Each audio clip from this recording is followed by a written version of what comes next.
പിന്നെ ഇനി നീ എന്ത് ചെയ്ത് കാണിക്കേ? ഞാൻ ചെയ്യാം. എനിക്കൊന്ന് പമ്പരം കറക്കാൻ തരൂന്നേ. ഓ, നീ എന്ത് കറക്കാനാ? നീ ക്യാരറ്റ് മാത്രം കഴിച്ചാ മതി. പമ്പരം ഞാൻ കറക്കാം. അതെ അതെ, അല്ലെങ്കിൽ തന്നെ നിന്നെ കാണാൻ വലിയൊരു പമ്പരം പോലെയാ. നിന്നെ കൊണ്ടൊന്നും ഇത് പറ്റില്ല.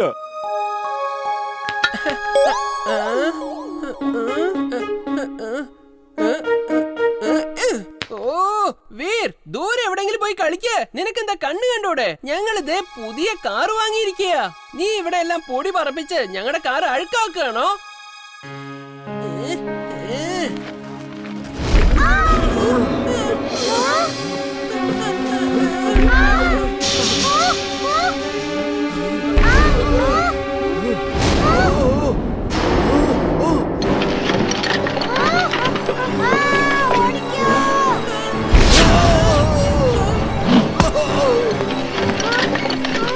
അയ്യോ, എന്റെ കാറ്! അങ്കിൾ, ഇതെല്ലാം ഷൂട്ടിംഗ് സ്റ്റാർസ് ആണ്. ഏതോ മീറ്റിയോർ പൊട്ടിത്തെറിക്കാണെന്നാ തോന്നുന്നേ. വേഗം വീട്ടിലേക്ക് പോയിക്കോ. ഇവിടെ നിന്ന് ഇതൊക്കെ തലയിൽ വീഴും. വരൂ. ഷൂട്ടിംഗ് സ്റ്റാർസിനെ രാത്രി ആകാശത്ത് കാണാൻ നല്ല ഭംഗിയാണ്. പക്ഷേ അതേ സ്റ്റാർസ് മെറ്റിയോസിന്റെ രൂപത്തിൽ ഭൂമിയിലേക്ക് പതിച്ചാൽ അത് വളരെ വലിയ ആപത്തായി തീരുന്നതാണ്. ഇവിടെ ഫുർസത് ഗഞ്ചിലും പരിസരത്തും ധാരാളം മെറ്റിയോസ് പതിക്കുന്നതായി അറിഞ്ഞിട്ടുണ്ട്. വളരെ വലിയൊരു മെറ്റിയോർ ആകാശത്ത് നിന്നും പതിക്കാൻ പോകുന്നു. അതിന്റെ ചെറിയ ചെറിയ കഷ്ണങ്ങളാണ് ഇപ്പോൾ പതിച്ചുകൊണ്ടിരിക്കുന്നത്. ആ വലിയ മെറ്റിയോർ നിലം പതിക്കുന്നതിന് മുൻപ് അതിനെ നശിപ്പിച്ചില്ലെങ്കിൽ ഫുർസത് ഗഞ്ചും പരിസരവും പൂർണ്ണമായും ഇല്ലാതാകുന്നതാണ്. സർക്കാർ ആ മെറ്റിയോറിനെ തകർക്കുന്നതിനായി മിസൈൽസ് അയച്ചിട്ടുണ്ട്. അങ്ങനെ ആ മെറ്റിയോർ തകരുകയാണെങ്കിൽ ഫുർസത് ഗഞ്ച് ഒരാപത്തും കൂടാതെ രക്ഷപ്പെടുന്നതാണ്. മിസൈലിന് ആ മെറ്റിയോറിന്റെ പരിസരത്ത് പോലും എത്താൻ കഴിഞ്ഞിട്ടില്ല. ഇനി ഫുർസത് ഗഞ്ചിനെ രക്ഷിക്കാൻ ദൈവത്തിനെ കഴിയൂ. നിങ്ങൾ എവിടെയാണ്? നിങ്ങൾക്ക് മാത്രമേ ഇനി ഫുർസത് ഗഞ്ചിനെ രക്ഷിക്കാൻ കഴിയൂ. ഞാൻ പറയുന്നത് കേൾക്കുന്നുണ്ടോ? നീ തന്നെ പോയേ പറ്റൂ. വീറിന്റെ ഒന്നും ആവശ്യമില്ല. നമ്മുടെ ജിണ്ടു മതി ഇത് ചെയ്യാൻ. ജിണ്ടു, ആ മീറ്റിയോർ ഫുർസത് ഗഞ്ചി വീഴാതിരിക്കാൻ നീ തന്നെ എന്തെങ്കിലും ഒന്ന് ചെയ്യൂ. അതിനെന്താ, ഞാൻ ഇപ്പൊ ശരിയാക്കി തരാലോ. അയ്യോ ജിണ്ടു, നീ എന്താ ചെയ്തെന്ന് ഞങ്ങളോട് പറ.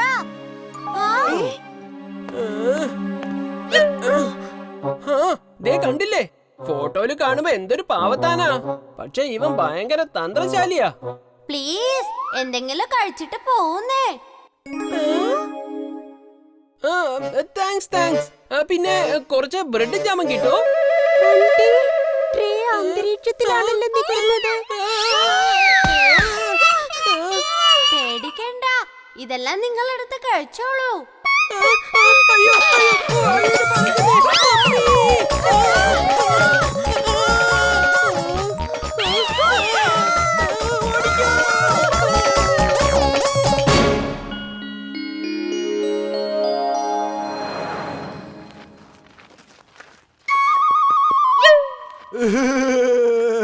ഇന്നലെ രാത്രി ആ ബണ്ടിയുടെയും ബബ്ലിയുടെയും മുഖം ഒന്ന് കാണേണ്ടതായിരുന്നു.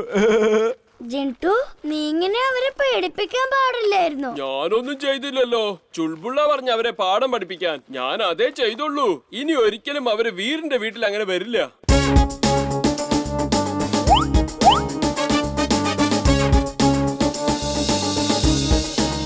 ബണ്ടി, ഞാൻ കേട്ടിട്ടുള്ളതാ, കാളയെ ചുമന്ന തുണി കാണിക്കുകയാണെങ്കിൽ അതിന് ദേഷ്യം വരും അത്രേ. നമുക്ക് ഈ കാളയെ ചുമന്ന തുണി കാണിക്കാം. അപ്പൊ ഇത് ദേഷ്യം വരുമ്പോ ഓടിക്കോളും.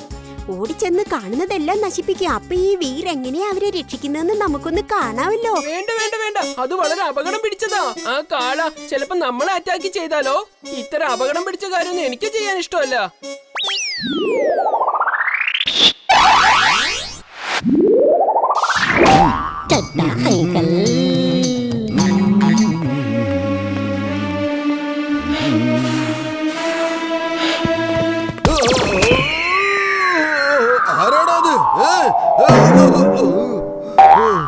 നീ എന്തായി ചെയ്തത് ബബ്ലി? ഇതുകൊണ്ടാ ഞാൻ അങ്ങനെയൊന്നും ചെയ്യണ്ടെന്ന് പറഞ്ഞ്. വീരെന്താ ചെയ്യാൻ പോകുന്നത് നമുക്ക് കാണാമല്ലോ. നീ ഇപ്പൊ ചെന്ന് അച്ഛനെ രക്ഷിക്കരുത് കേട്ടോ.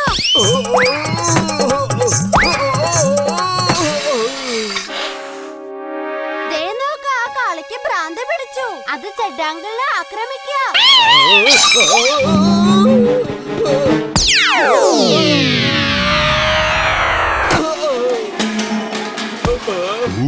ഞാനിവിടെ എന്ത് ചെയ്തോണ്ടിരിക്കുക? വിശന്നിട്ട് വയ്യ. ചായക്കട എവിടെ? എന്തെങ്കിലും ചെയ്. ആ കാള എല്ലാരെയും ആക്രമിക്കുക.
പക്ഷെ എനിക്കിവിടെ സ്ക്രീനിലെല്ലാം കാണാൻ കഴിയുന്നുണ്ട്.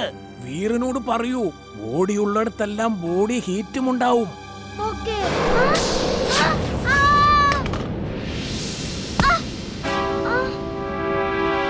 ഞാൻ പറഞ്ഞതല്ലേ ദൂരെ പോവാൻ, ഇങ്ങോട്ട് വരരുത്. വീർ, അപ്പൂപ്പ പറഞ്ഞു ബോഡി ഉള്ളെടുത്ത് ബോഡി ഹീറ്റും ഉണ്ടെന്ന്. Heat seeking device on. Heat seeking device on.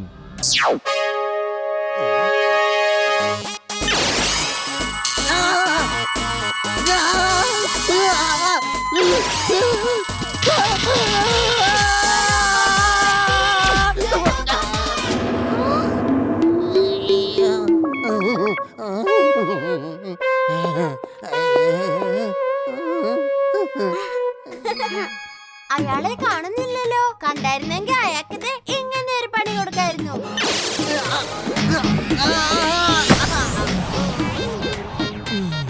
അവനെ എന്റെ കയ്യിലെങ്ങനെ കിട്ടിയാലേ ഞാൻ അവനെ ഇങ്ങനെ കാലും മടക്കി തൊഴിക്കും.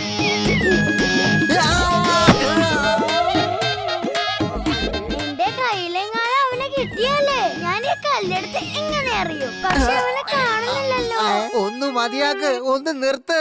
എനിക്കൊരു കാര്യം മനസ്സിലായി. നിങ്ങൾക്ക് എല്ലാവർക്കും എന്നെ കാണാൻ പറ്റുന്നുണ്ടല്ലേ? ബോസ്, ഞാനിതാ വരുന്നു ബോസ്.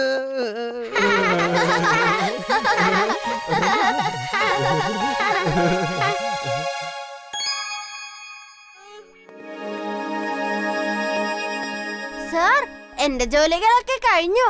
വെരി ഗുഡ് വീർ, നീ വളരെ വേഗം ജോലി തീർത്തല്ലോ. സർ, സർ, അവിടെ ബുക്സ് എല്ലാം പറക്കുന്നു. പിടിക്കാൻ പറ്റുന്നില്ല. സാർ ഒന്ന് വേഗം വാ സാറേ, പ്ലീസ് ഒന്ന് വേഗം വാ. എന്താ ബുക്സ് പറക്കുന്നെന്നോ? നിന്റെ തലയ്ക്കെന്താ സുഖമില്ലേ? എവിടാ ബുക്ക് പറക്കുന്നത്? വേഗം പറ. പറക്ക്, പറക്ക്, ഒന്ന് പറന്ന് കാണിക്കേ. സാർ, ഞാൻ പറയുന്നതൊക്കെ സത്യാണ് സാറേ.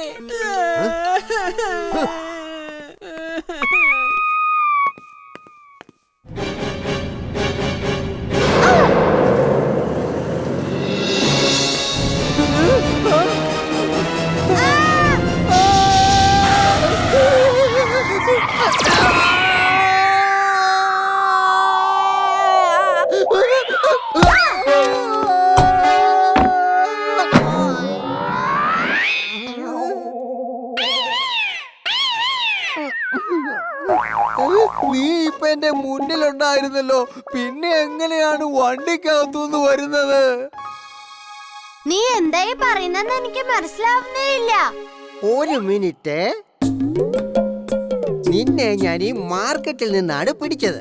പക്ഷേ ദേ നീ ഇവിടെയാണ് നിന്നിരുന്നത്. അതിനുശേഷം നിന്നെ ചാക്കിൽ നിന്നും കാണാതെയായി. അത് കഴിഞ്ഞ് നിന്നെ ഞാൻ ദേ ഇവിടെ നിന്നും പിടിച്ചു. പക്ഷേ ദേ അതിനുശേഷം ഞാൻ നിന്നെ ദേ ഇവിടെ വെച്ച് കണ്ടു. എന്നിട്ട് വീണ്ടും കാണാതെയായി. അത് കഴിഞ്ഞ് ഒന്നുകൂടെ കാണാതെയായി. അത് കഴിഞ്ഞ് ദേ നിന്നെ ഇവിടെ, ഓഹോ, പിന്നെ നിന്നെ ഞാൻ ദേ ഇവിടുന്ന് പിടിച്ചു. അതിനുശേഷം ദേ ഇവിടെ കണ്ടു. പിന്നെ ഇവിടുന്ന് പിടിച്ചു. അതിനുശേഷം ദേ ഇവിടെ കണ്ടു. പിന്നെ ഇവിടുന്ന് പിടിച്ചു. ഇവിടുന്ന് പിടിച്ചില്ല ദേ, പക്ഷെ ഇവിടെ കണ്ടു. അവിടുന്ന് പിടിച്ചിട്ട് ആകെ കൺഫ്യൂഷൻ ആയല്ലോ. നീ അവിടെ ഇവിടെ അവിടെ എവിടെ എവിടെയാണേ? എന്നാലും ഇത് എവിടുന്ന പിടിച്ച്? ഇവിടെ കണ്ടിട്ട് അവിടുന്ന് പിടിച്ചിട്ട്. എടാ, ഞാൻ ഡാൻസ് കളിച്ച് കളിച്ച് വളരെ ക്ഷീണിച്ചു. നീ എപ്പോഴാണ് അങ്ങോട്ട് വരുന്നത്?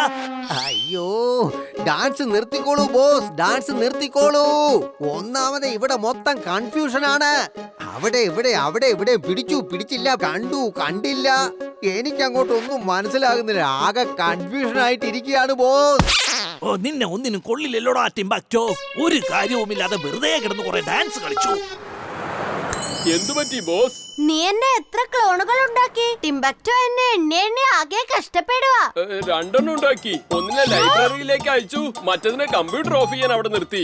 എന്നിട്ട് ഞാൻ കഴിക്കാൻ പോയേക്കുമായിരുന്നു. ജിൻടു, ആ ക്ലോൺ ബൈ വേറെ ആരെങ്കിലും കൺഫ്യൂസ് ചെയ്യുന്നതിന് മുന്നേ അതിനെ ഇങ്ങോട്ട് വിളിക്കേ വേഗം.